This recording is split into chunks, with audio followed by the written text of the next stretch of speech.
Bom dia, meus amigos, bom dia, meus alunos, alunas, né?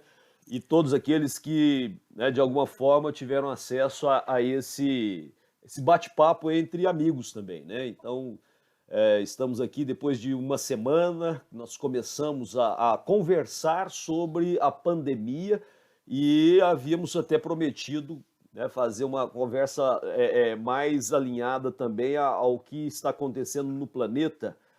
Nossa discussão foi mais vinculada a Brasil, né, e há uma dinâmica muito grande aí com relação às ocorrências, né, a quantidade de mortos, as ações, né, dos governos. Então, resolvemos novamente bater um papo agora, né, puxando um pouco a linha para a discussão econômica global, fazendo algumas abordagens com relação a números também, né, inclusive números no Brasil e no mundo, né? Estamos aqui novamente os três, eu, Rogério Gonçalves, né, o professor Alisson Riceto e o professor Ivan Mendes, né?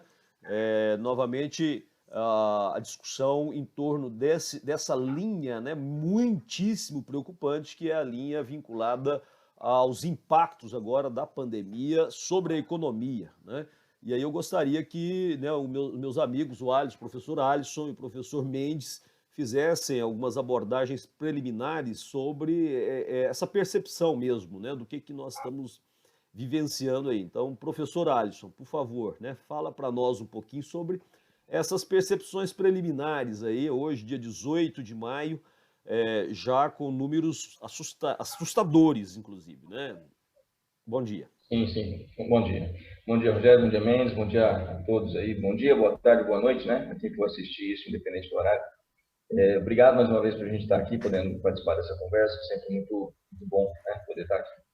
Bem, a gente está assistindo um quadro que, infelizmente, a curva continua em ascensão, de modo geral, né, no planeta. A gente para pensar os números, hoje a gente ultrapassa a casa dos 4 milhões e 800 mil casos confirmados, são mais de 317 mil mortos já confirmados no mundo, né, isso são dados do final da noite de ontem, né, então, de fato, são números assustadores. E, lamentavelmente, o Brasil não fica atrás, né? O Brasil já superou a casa dos 16 mil mortos.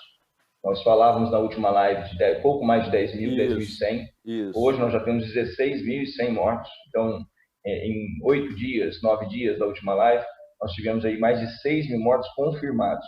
Lembrando ainda, reforçando, de que o Brasil é entre os 10 piores países no mundo em termos de número de casos, né, maior quantidade de casos confirmados. O Brasil é o que menos testa. Então, esses dados, como o professor Mendes na última live bem lembrou, estão muito subestimados, né? Então, isso, na verdade, cria para a gente aí uma subnotificação preocupante. Pensando isso em termos econômicos, a gente vê o esfacelamento das principais economias mundiais. A Europa já apresentando sérios problemas econômicos, os Estados Unidos tendo aí uma previsão de queda do PIB assombrosa.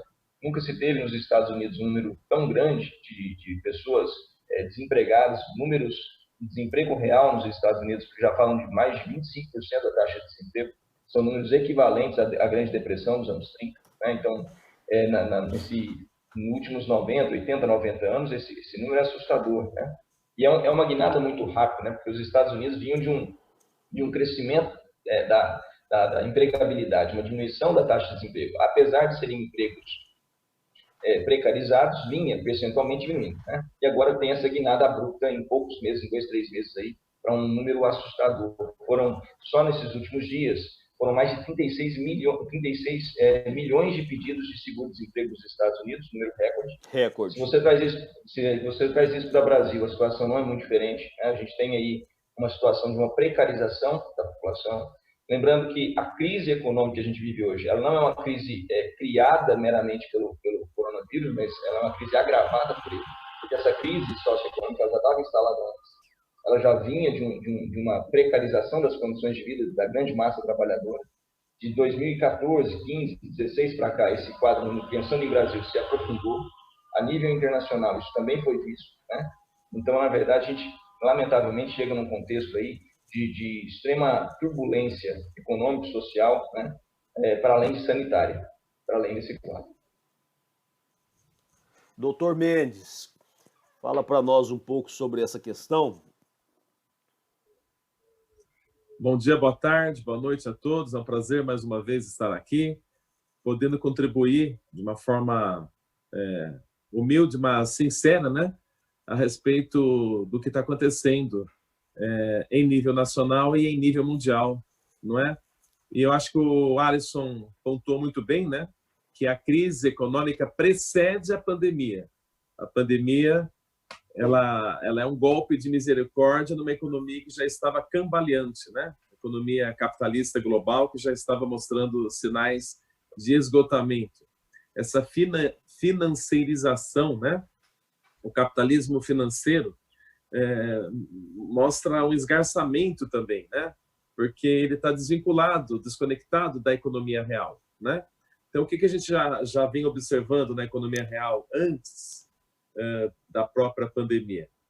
Que a economia geral e real, né? A economia real, de um modo geral, não estava sendo capaz de criar empregos, não estava sendo capaz de apresentar um dinamismo que pudesse abarcar a população propriamente dita, as pessoas de carne e osso.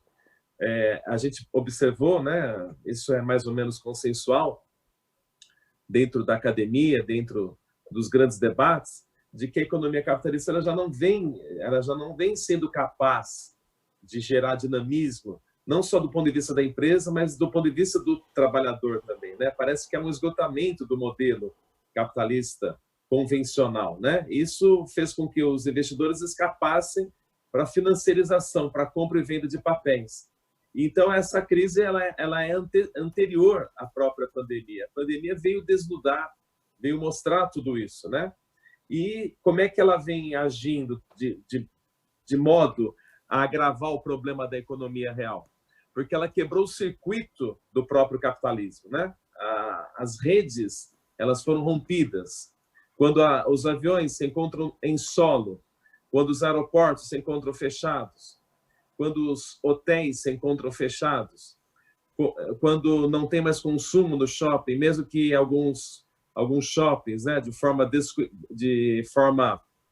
até de um descuido, reabrem as suas portas, não tem consumo, porque as pessoas estão apreensivas, muitas delas perderam o emprego, né? Então, é um cenário bastante complicado, que exige o quê? Para encerrar essa primeira parte da minha fala. Exige o quê? Uma postura contundente dos estados nacionais, no sentido de injetarem recursos tanto nas empresas quanto nas pessoas. As pessoas vão ter que receber essa ajuda do Estado, seja as pessoas físicas, de carne e osso, sejam as empresas. Então, essa seria a minha análise preliminar. E eu vou pegar uma carona aí nessa análise, né? Eu acho que é extremamente importante, até por conta de que algumas pessoas não acompanharam esse debate, né, Alisson e Mendes, que a gente sempre insistiu, né?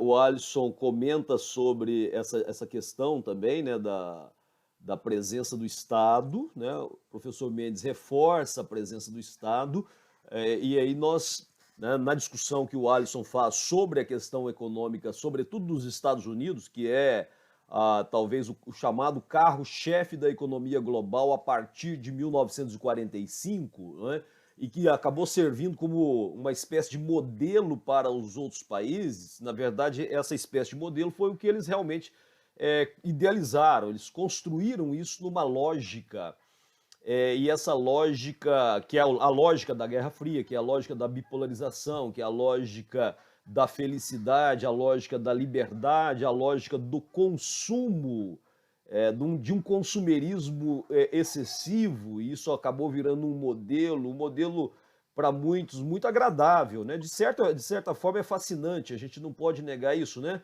Professor Mendes falando agora de shoppings, né?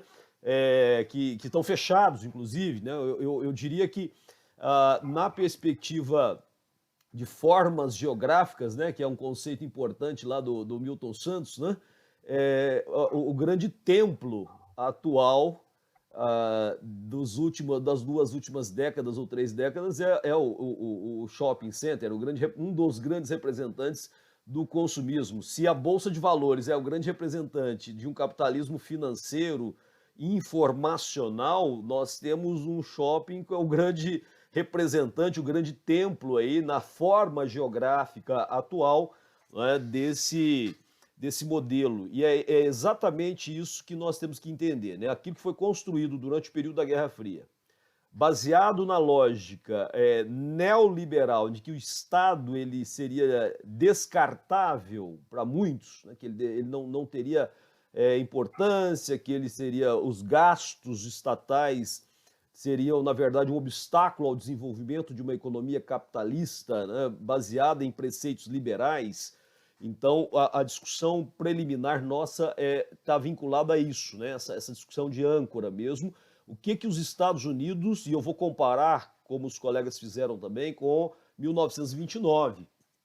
1929, talvez alguns técnicos, né, alguns analistas, alguns cientistas da economia estão dizendo que a crise atual ela chega a ser pior do que a crise de 29, que a crise de 2008 é muito pior, né? A crise atual ela é muito pior do que a de 2008. A de 2008 já foi comparada com a de 1929. E nos Estados Unidos nós tivemos, né, para quem não lembra do debate aí que está nos ouvindo, a questão do keynesianismo, né? A questão da intervenção forte do Estado na ordem econômica, e que acabou, de certa forma, virando um modelo, e cada país, à sua medida, à sua necessidade, adotou o intervencionismo. O fato é que o intervencionismo trouxe garantias importantes para a população, né, no meio de um capitalismo que foi avançando ao longo da história, que acabou se tornando um tanto quanto perverso, à medida que suprime direitos, e nós buscávamos direitos. Então, o pós-guerra, ao mesmo tempo marcado por essa expansão da economia capitalista dos Estados Unidos, ele veio também marcado por algumas conquistas de direitos civis e políticos, direitos econômicos, direitos sociais, direitos transindividuais, como a grande novidade que tivemos foi a questão do meio ambiente, e isso tem tudo a ver com a nossa discussão também. E a partir da década de 70, algumas mudanças pontuais na economia que nos trouxe a lógica de um neoliberalismo com o fim da Guerra Fria, né? Então, o fim da Guerra Fria trouxe para nós aí a emergência de um mundo mais marcado por uma onda neoliberal. Então nós estamos agora, vou até copiar um pouco do Fukuyama, né? Que Fukuyama falou naquele momento que a União Soviética havia desintegrado, que era o fim da história, que o mundo estava agora destinado a ser eternamente capitalista. E aí eu estou de novo no fim da história, né? Essa crise agora ela marca um ponto que eu vou plagiando Leonardo Boff. Eu estou agora no fim de um ciclo que a Terra, como organismo, como Gaia, e não como teoria, né, de Gaia, mas como organismo vivo, ela está dando sinais de que o modelo capitalista predatório ele não consegue, né, sobreviver por muito tempo, porque a Terra vai dando sinais, né, e essa Terra envolve nós, 7,7 bilhões de habitantes.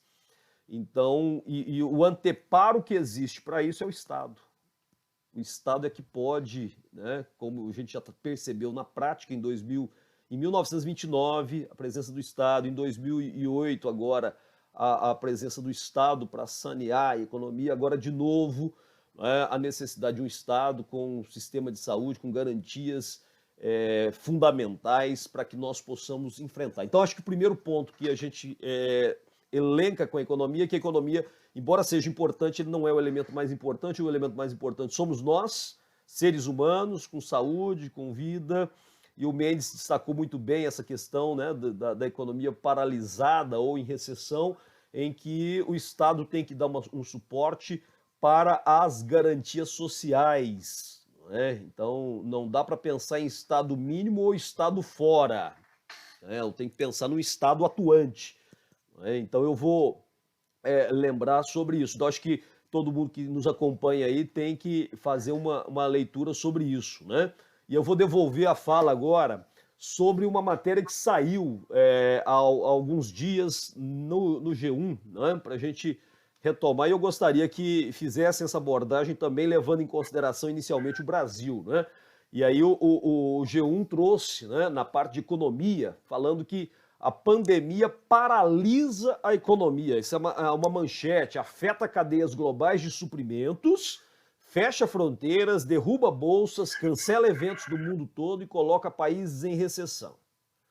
Então, esse é o nosso segundo ponto de debate. Eu gostaria que os colegas fizessem essa abordagem, levando em consideração a situação brasileira, antes ou depois, mas que fizesse essa abordagem. Mendes, você quer começar? Começo. Bom, levando-se em conta a situação brasileira, sendo direto e reto, o Brasil é um exemplo de tudo que não deve ser feito, do ponto de vista social e do ponto de vista ambiental. Do ponto de vista social, um Estado que adotou um descaso extremo à condição humana. Eu estava lembrando, enquanto você falava, Rogério, a respeito, eu estava lembrando da PEC do fim do mundo, Isso. instituída no Brasil em 2016 ainda, nos primeiros meses do governo Temer. Isso. Né? Quando ele congela por 20 anos os gastos com saúde e educação. Tá? Então, esse Estado completamente amarrado, impedido, engessado, não é? Que é esse Estado que se chama neoliberal, mas está sabotando tudo. O trabalhador, o empresário, o meio ambiente, os povos que habitam o Brasil, sejam eles os povos capitalistas, as outras sociedades, as sociedades indígenas, quilombolas. Quer dizer, uma desconstrução total do ponto de vista social, da condição humana e do ponto de vista ambiental, do planeta Terra como organismo vivo. Muito bom. Nós vamos, senhor Mendes, ótimo. Nós vamos fazer o seguinte, nós vamos fazer um pequeno intervalo e vamos voltar com a fala do professor Alisson, né, sobre a mesma temática. Né? Em 2 minutinhos nós voltamos, né, depois do intervalo. O pessoal foi tomar um café, agora estamos de volta aí. Né? Então, aí dando continuidade, vamos ouvir agora o professor Alisson para fazer essas abordagens sobre as questões econômicas globais, levando em consideração o Brasil. Né? Professor Alisson. Bem, Rogério, fazendo aí uma conexão com o que vocês muito bem já levantaram, o resgate histórico que você fez, a observação do professor Mendes, é fundamental a gente entender como é que nós chegamos nesse panorama. Né? Na verdade, a partir dos anos 70, essa guinada do modelo de Estado, né, de um Estado de bem-estar social, de modelo keynesiano, onde havia ali uma preocupação em garantir, né, uma distribuição mais igualitária dos recursos, uma condição de sobrevivência mais digna, de modo mais equilibrado entre as diferentes classes sociais, para um Estado mínimo. Um Estado, em tese, segundo os defensores dessa política, né, um Estado que, na verdade, seja mais eficiente, um Estado mais leve, um Estado menos burocrático, mas que, ao mesmo tempo, se exime das suas responsabilidades, né, de ser mediador entre a relação capital-população. De lá para cá, a gente tem uma degeneração das condições de sobrevivência das classes trabalhadoras, né? A concentração de renda, a concentração de riqueza no mundo, se a gente observar os gráficos, ela veio aumentando nessas décadas, em alguns cenários mais, em outros menos, e os cenários menos problemáticos nesse aspecto são justamente aqueles que ainda conservaram traços de um Estado keynesiano, de um Estado de bem-estar social. Paralelamente a isso, o Estado neoliberal, a economia neoliberal, melhor dizendo, ela se baseia num consumo exacerbado, num consumismo doentio, onde muitas vezes o trabalhador não se dá conta, a grande massa não se dá conta, mas ela é induzida a consumir com um recurso que ela ainda nem possui, gerando um grau de endividamento, um grau de dominação do capital sobre essa parcela gigantesca da população, que, na verdade, ele é cruel, né? Ele é escravizador. Né? O crédito, é a renda, é o capital fictício, que, na verdade, nem existe, nem foi gerada essa riqueza ainda, mas que já está sendo usado, né? Na forma de um crédito, na forma de um cartão de crédito, na forma de um cheque especial ou coisa parecida. Né?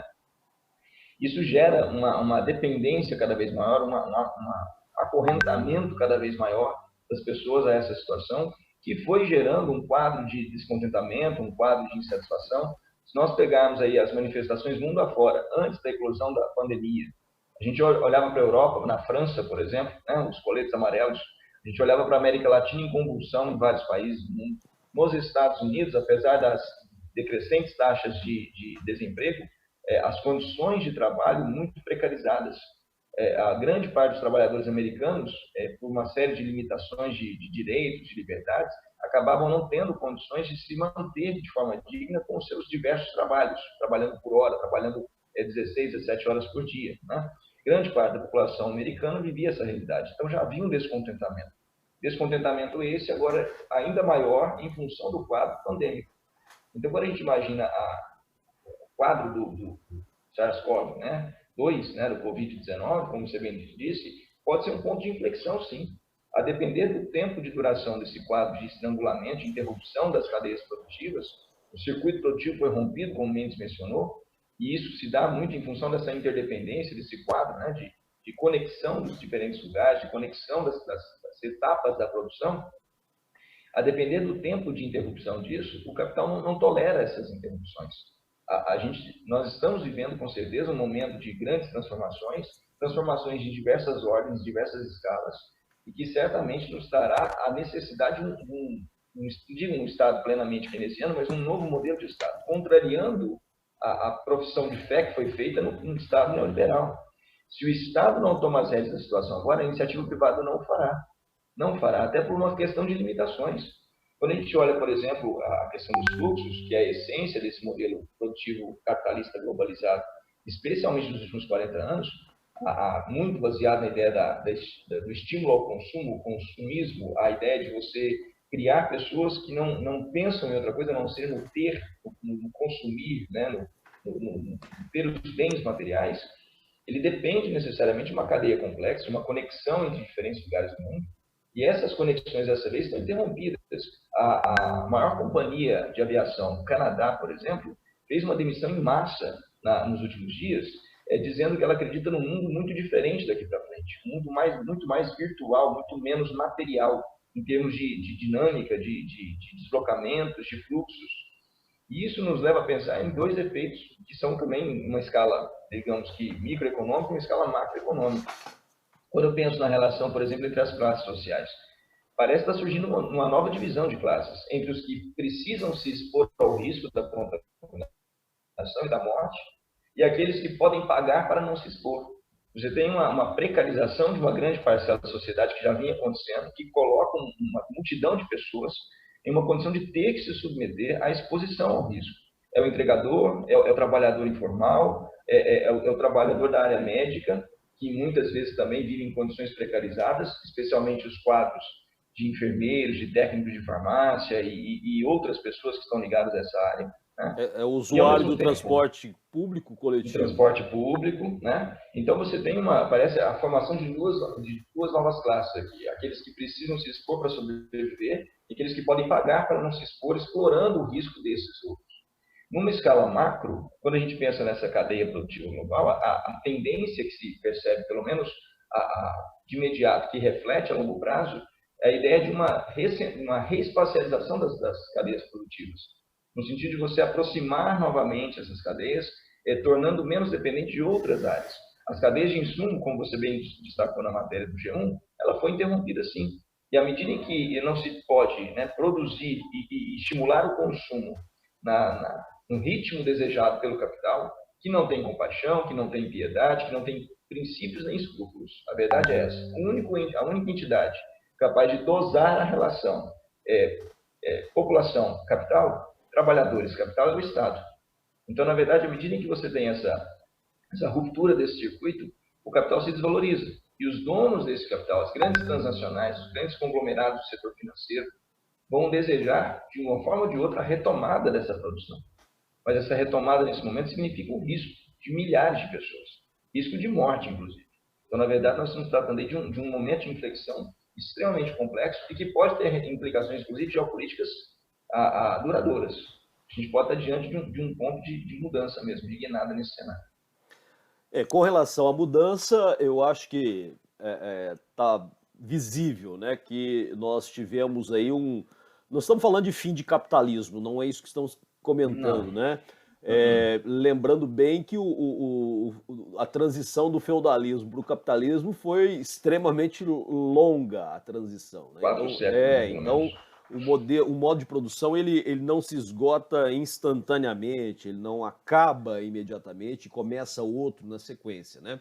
O que nós temos são transições, é isso que deve ser considerado. Então, ninguém está aqui torcendo para que o capitalismo acabe logo e comece outro modo de produção.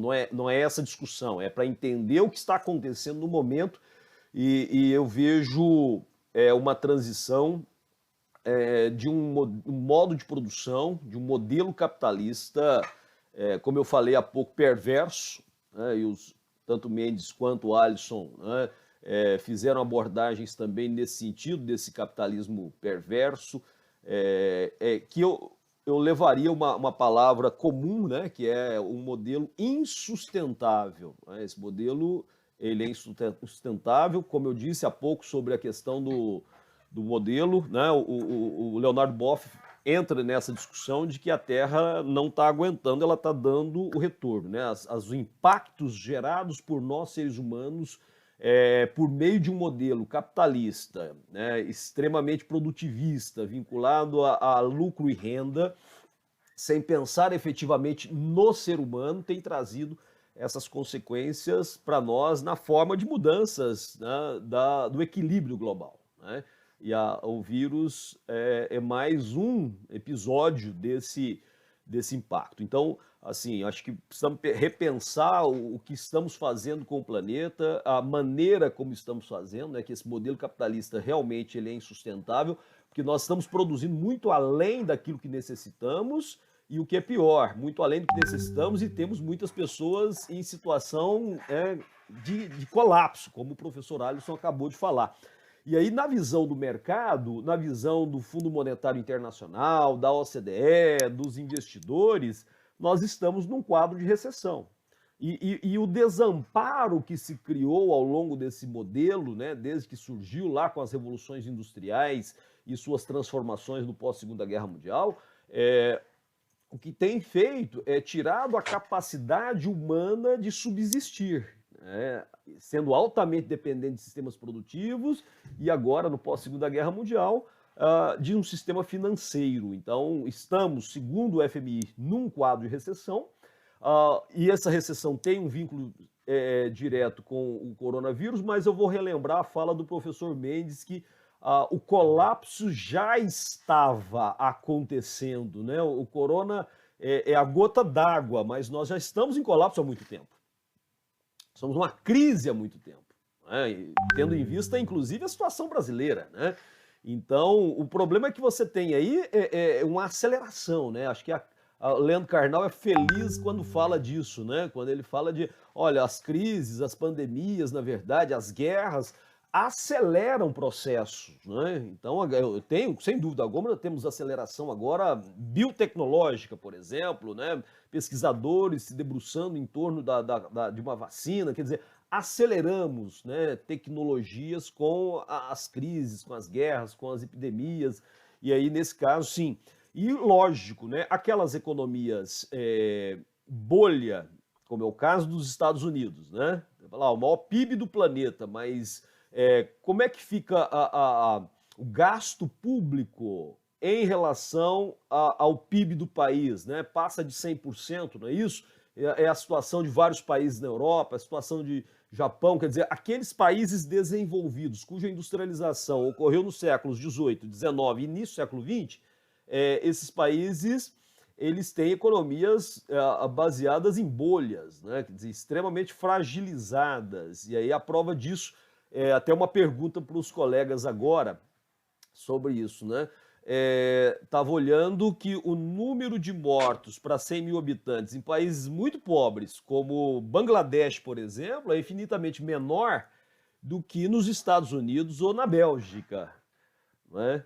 Eu gostaria que vocês falassem um pouco dessa questão, né, do impacto na economia desses países, né, do mundo velho, rico, com alguns países pobres, né? Tudo bem que o que a gente imagina é que o impacto, né, no caso da China, por exemplo, né, o impacto nesses países mais industrializados ou mais populosos seja diferente de países não industrializados, países cujo saneamento básico não seja tão, né, satisfatório e assim por diante. Como é que é a análise disso?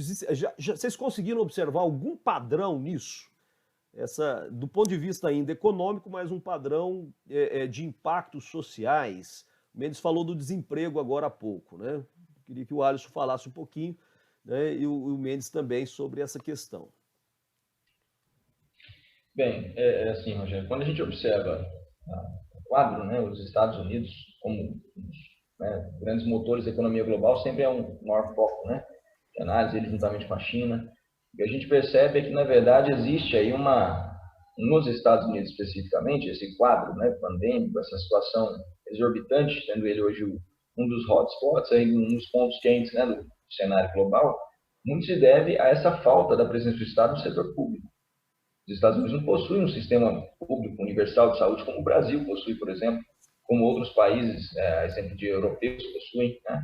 E isso debilita muito a condição das parcelas mais marginalizadas da população, né? Precarizadas da população, buscarem tratamento médico. Então, na verdade, os Estados Unidos estão hoje entre os países que mais testam no mundo, mas, ao mesmo tempo, ainda assim, não se acredita que o quadro seja apenas esse. Fatalmente, até o final dessa semana, eles chegaram a mais de 100 mil mortos. Hoje já estão em mais de 91 mil. Né? Em números por milhão, é um número também preocupante, né, de número de mortes. Então, isso se deve muito a essa ideia, você bem ressaltou, o investimento público, né? O investimento público americano, o Estado americano, né, tido como grande defensor das liberdades individuais, do liberalismo econômico, ele, na verdade, ele precariza esse acesso, essa condição de sobrevivência da população, quando ele não reverte os impostos recolhidos, por exemplo, nesse sistema, né? O que torna o Brasil, nesse momento, apesar do sucateamento que nós falamos na live passada, ainda melhor do que a condição americana nesse aspecto. Né? Testamos muito menos, temos um quadro subestimado, sim, isso não se questiona, mas, ao mesmo tempo, é uma realidade ainda um pouco melhor que a americana em função disso, da possibilidade da pessoa ir até um posto de saúde, até uma UPA e até uma unidade de atendimento básico e receber ali pelo menos os primeiros tratamentos, o primeiro contato com um profissional de saúde, coisa que nos Estados Unidos custa muito caro e a esmagadora maioria da população trabalhadora, a classe C, a classe D, né, não busca esse tratamento por não conseguir arcar com esses custos financeiros. Então você tem essa precariedade. Em outras situações também é importante observar que esses países, né, digamos que centrais, ou mesmo os países protagonistas da economia, também têm uma conexão maior com o processo produtivo global. Também vivem mais esse cenário dos fluxos, né, do deslocamento de pessoas, por isso também convivem mais com o número de mortes. O Reino Unido, por exemplo, né, tem uma das maiores taxas de mortalidade, está entre o maior número de mortos, superando inclusive a Itália, superando inclusive a Espanha, né? Salvo engano, hoje ele está entre o segundo ou terceiro número de mortos no mundo, né? E também vive uma situação precarizada, mesmo tendo ali algum vestígio ainda de estado de bem-estar, algumas condições. Lembro que foi lá, que na Europa, né, no Reino Unido, que o neoliberalismo ganhou força com a Margaret Thatcher. Então, década de 80, nesse quadro, a gente percebe aí essa situação. Né? Então, olhando para isso, a gente nota que, mesmo sendo ali tomado como uma grande referência, a precarização das condições de vida do trabalhador, da grande massa, também acontece nesses países centrais. E agora paga-se caro por isso. Se o Brasil vai pagar caro por isso, pela desigualdade socioeconômica, historicamente enraizada, estruturalmente posta e mantida, né, pelas elites, com uma série de objetivos específicos, né, pelo menos por parte dela, né, nós vamos pagar caro por isso. Os Estados Unidos estão pagando caro também pela pseudo-melhoria da economia americana. Né? Quando eu falo de uma taxa de desemprego entre as menores da história, o Trump há pouco tempo se gabava disso, quais são as condições desse trabalhador? É de fato um trabalho digno, que remunera dignamente, que dá condições de sobrevivência digna a esse trabalhador? Os resultados estão sendo vistos agora. Parece que não, né? Professor Mendes. Eu estava tentando botar a cachola para funcionar aqui em cima da realidade brasileira, né? E eu acho que tem um dado que a gente tem que considerar aí, no caso do Brasil, por exemplo, que é o fato de existir uma elite nesse país aqui, muito rica, muito poderosa, muito endinheirada, muito empoderada. E essa classe média, média-alta, ela é uma classe média, média-alta que está conectada com o circuito internacional, estava conectada com o circuito internacional, ligado ao turismo, né, ao glamour das viagens internacionais. E me parece que isso explica por que o Brasil teve uma explosão de casos em comparação, por exemplo, com a Índia, que é um dos BRICS, por exemplo, Isso, a própria isso. China, né? Então, o que aconteceu no primeiro momento foi isso. As elites que viajam muito, né, vão diversas vezes por ano para a Europa, para os Estados Unidos, né? Tem gente que vai fazer o cabelo na Itália, ou ia. Tem gente que quer cortar o cabelo na Europa, arrumar Comprar o cabelo na roupa, Europa, não comprar é? roupa, né? Comprar Perfume. roupa, exatamente. Então, essa banalização das viagens dessa elite brasileira, me parece que também contribuiu decisivamente para a explosão de casos no Brasil. Então, a elite trouxe a doença e, claro, que depois ela foi se espalhar e atingir mais a população mais vulnerável, a população mais pobre, né? Na primeira live eu havia dito sobre Manaus. Eu corrijo o percentual aqui de casas que não têm acesso ao saneamento básico, né? É 87% da cidade de Manaus não tem saneamento básico, né? Brasilândia, em São Paulo, é um dos bairros mais infectados, né? Quer dizer, quem é o morador da Brasilândia? É quem trabalha para a elite, do outro lado do rio Tietê. O que fica do outro lado do rio Tietê? Pinheiros, Pompeia, Perdizes, Água Branca, Higienópolis, né? Então, a população mais abastada trouxe o vírus das suas viagens para a Europa e Estados Unidos, e esse vírus acabou atingindo as populações mais pobres e vulneráveis do nosso país. Então, o que esse vírus ele desnuda aqui no nosso país? Uma brutal desigualdade social, né? Ela é absolutamente obscena, essa desigualdade social, obscena.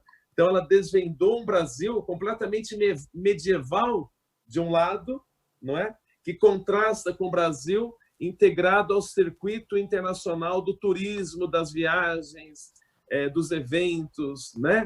Então, essa contradição, essa simetria brasileira, me parece que veio à tona de forma escandalosa. O Brasil hoje ele é visto com perplexidade pelo mundo todo e pelas pessoas um pouco mais lúcidas do próprio Brasil.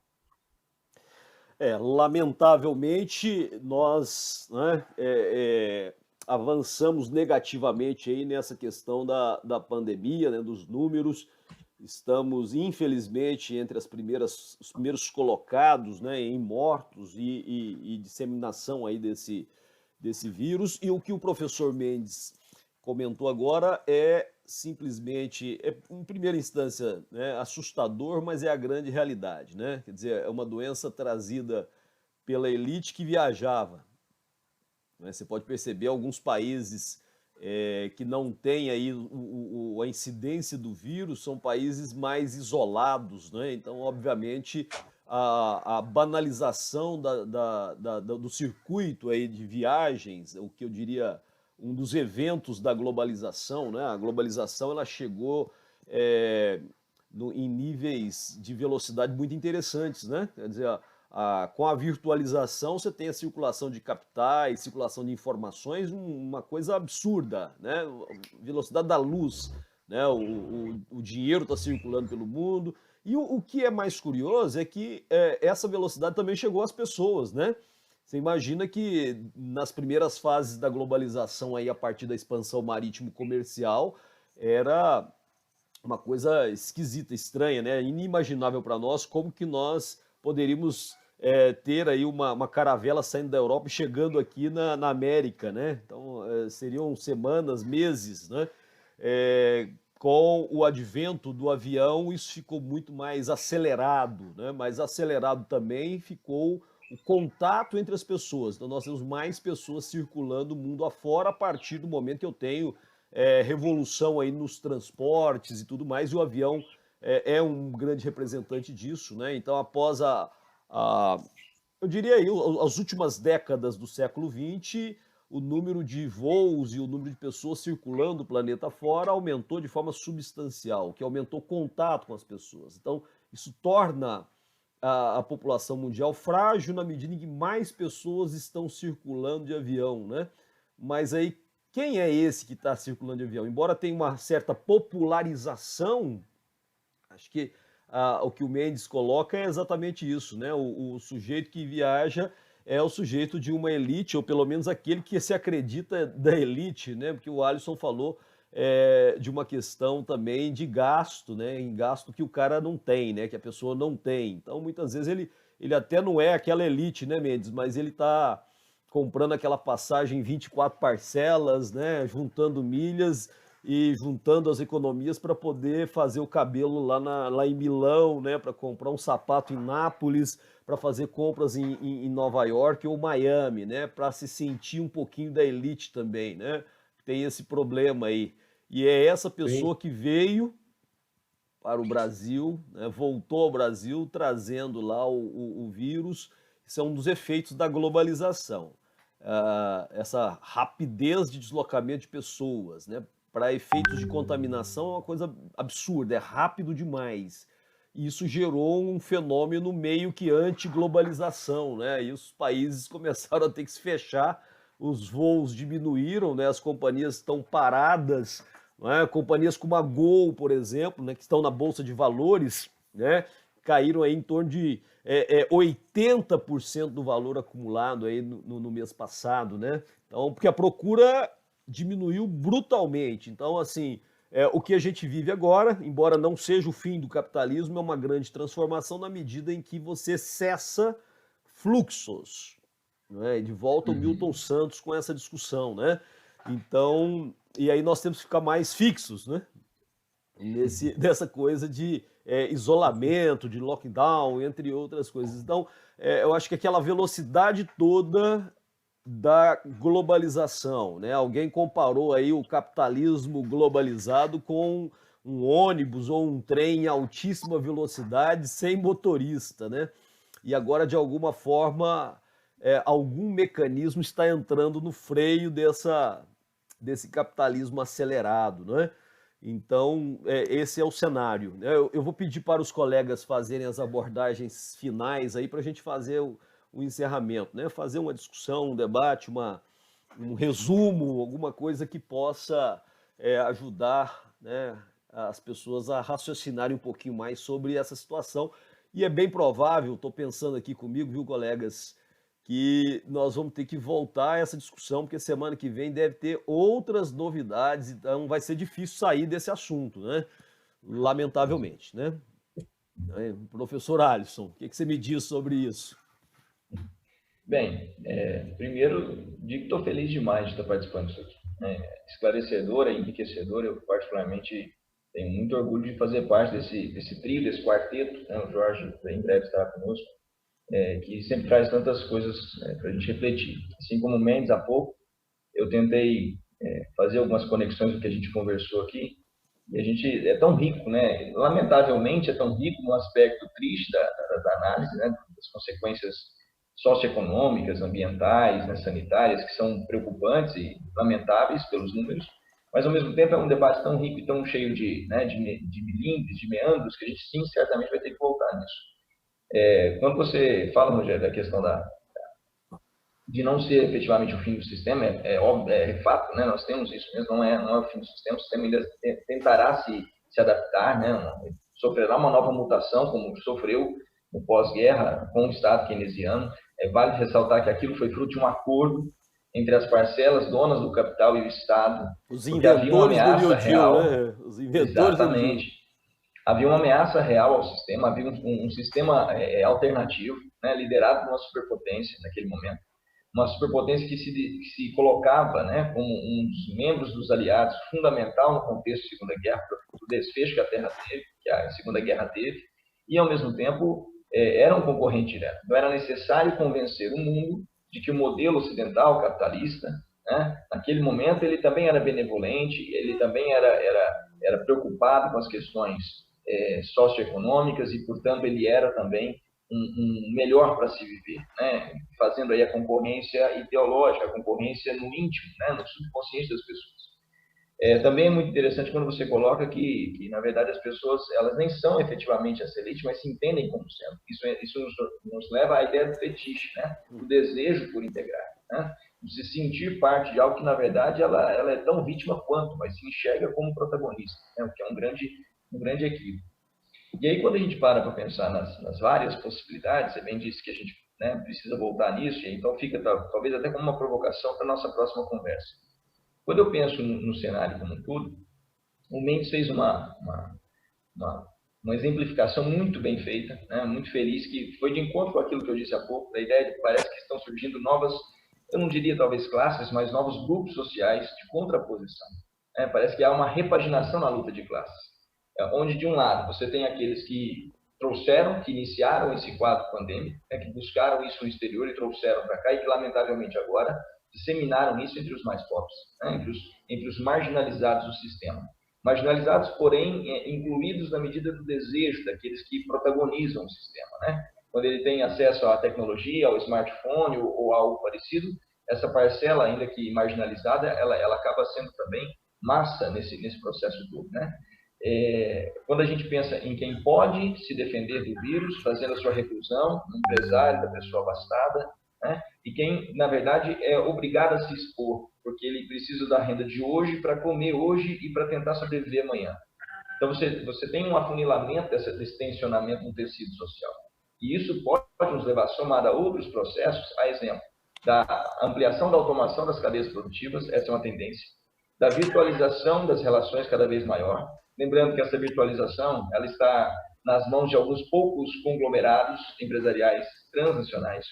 Você pensa aí na Apple, na Google e outras, na Microsoft, em outras empresas que dominam esse setor das redes sociais, dos aplicativos, esses pequenos apps aí de equipamentos eletrônicos, na verdade, em última instância, dependem de grandes plataformas que estão nas mãos desses conglomerados. O que eles pensam disso, O Cuomo, o governador de Nova York, ele já chamou o Bill Gates e outras figuras do setor financeiro e tecnológico para pensar um novo modelo de educação para Nova York. Então, a gente pensa isso também, isso vai gerar um cenário futuro. E a questão da diminuição da empregabilidade, porque se eu tenho um aumento da automação, se eu tenho um necessário rearranjo das cadeias produtivas, a tendência é que eu tenha uma diminuição do emprego, mas sem emprego não há consumo. Como é que a gente vai equilibrar isso? Isso nos leva a esse ponto de mudança, de necessária transformação. Então, assim, é um cenário muito rico, uma série de abordagens possíveis, e certamente nós vamos precisar retomar isso numa próxima conversa. Fica aqui meu agradecimento, fica aqui a minha ansiedade até para que nós falemos disso na próxima oportunidade. Então tá, nós temos mais aí 5 minutinhos, O professor Mendes vai fazer aí as considerações finais de hoje, Só de hoje, porque depois tem mais, viu, Mendes? Tá ok, vamos lá. Então, pessoal, é o seguinte, eu acho que, apesar de toda essa guinada, que parece que vai se avizinhando aí, vai se aproximando uma guinada até do ponto de vista do paradigma, do comportamento humano, e se é que vai existir realmente essa guinada ou não, eu acho que eu ainda insistiria na questão brasileira, Só para dar um dado, onde que eu quero chegar com essa questão brasileira?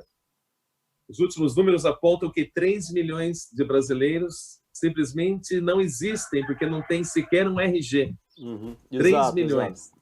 Eu também não confio nesse número, porque a situação do país é tão complicada que não dá para confiar nos números. Isso. Mas certamente existem milhões de brasileiros que nunca tiraram RG, não tem CPF, não tem documento. Não tem documento. Outra coisa que vale a pena a gente considerar... Oi? Completamente excluídos, Então, pessoas completamente excluídas não têm sequer um documento de identificação. E soma-se a isso o apartheid digital, que também apareceu no nosso país, que a gente não tinha noção. A grande maioria da população brasileira que tem acesso à internet é muito precário. Não é por fibra ótica, E que tipo de internet eles têm, Qual é o tipo de viagem pela internet que essas pessoas fazem, se é que elas têm acesso realmente à internet, Então, eu acho que isso tudo mostrou um Brasil completamente ainda em construção. Está tudo por fazer no nosso país ainda, do ponto de vista social, do ponto de vista das condições humanas, independentemente de ser partido de direita e ser partido de esquerda. Eu acho que o Brasil ainda tem que fazer a lição de casa, Quer dizer, trazer para a realidade concreta, digital e humana, a condição humana ainda não foi ainda garantida no nosso país. Grande parte da população brasileira não tem ainda as mínimas condições humanas dignas para se viver. Então, um país que mostra para o mundo, né, uma desigualdade absolutamente assustadora, que eu acho que a gente vai ter que voltar realmente a discutir nas próximas conversas que a gente tem que ter. Eu encerro aqui, mais uma vez, agradecendo essa participação e dizendo que é um orgulho poder estar ao lado de vocês, debatendo, aprendendo e questionando, né? E vendo alternativas, buscando, enfim, um Brasil melhor e um mundo melhor. Muito bom, professor Mendes, professor Alisson. E quem nos assiste, pensamos em discutir essa temática em 3 vezes, mas a situação que o mundo está caminhando, e sobretudo o Brasil, né?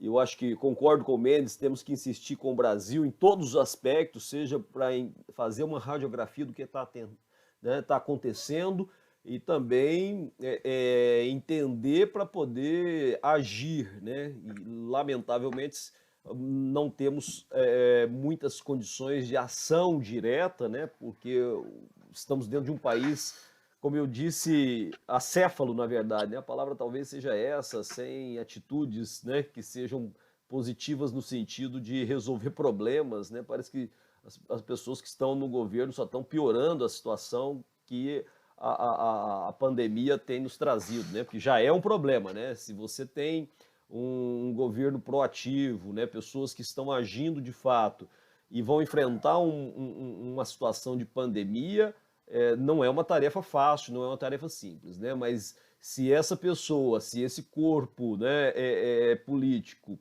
não está interessado, né, em combater os problemas, a situação piora muito, né? É isso que nós estamos vendo no Brasil. E em nome disso, nós acreditamos que vamos ter que ficar mais tempo aí com esse debate, com essa discussão em torno do coronavírus. Na próxima semana, então, nós estamos aí convocados para mais um debate, mais uma conversa sobre tudo isso que está acontecendo e mais aquilo que está por vir aí, né, nós teremos mais episódios, lamentavelmente, durante essa semana, tá? Então eu também agradeço, né, a participação dos amigos, fico extremamente, né, satisfeito aí em poder participar e debater com pessoas que gosto muito, que são extremamente competentes e que só tem a contribuir para a ciência, para o conhecimento de um modo geral, né? Então, até semana que vem, gente. Um abraço, muito obrigado.